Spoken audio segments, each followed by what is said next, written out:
When you talk to other CEOs, you say, oh, the stock's great, this asset's great, melting ice cube is great. But you know what? The culture at our company is also great. We got, I think you have 2,000 employees. It's a big company. It's also a huge benefit there.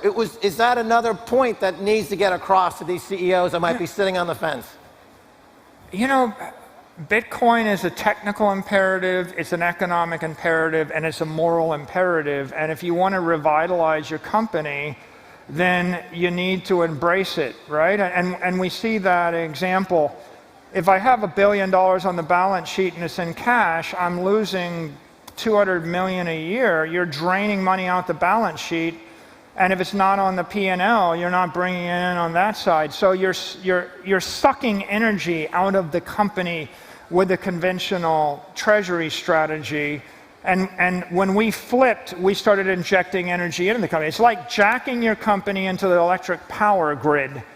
If you look at successes like Square and PayPal, by them plugging into Bitcoin, it injected energy into their P&Ls. I mean, and they're just wonderful success stories in the industry. And when we injected, are you doing something good for 8 billion people?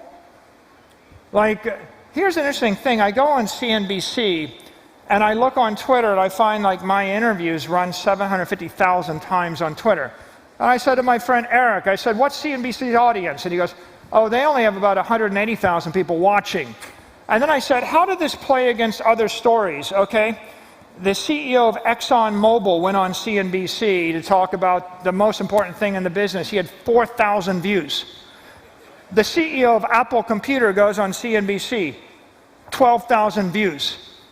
Barry Diller goes on CNBC and he talks about how he hates Apple Store and how the entire mobile app ecosystem is wrecked, 12,000 views. And so I think the story here is Bitcoin is hope for 8 billion people. If your company is going to be meaningful to the world, do something to spread Bitcoin. And if your company is sitting on a balance sheet that's investing their money into an asset which is losing 20% of its value every year, you know, here's a good idea, right? Stop the bleeding, right? Just stop the bleeding. Right.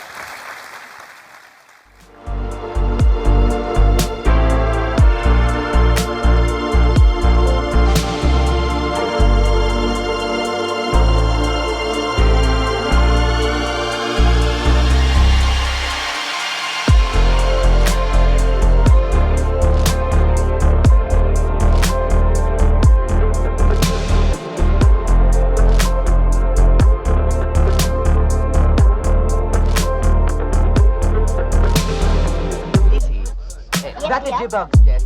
These over there, yes, the jukebox. That's sure. The last of it?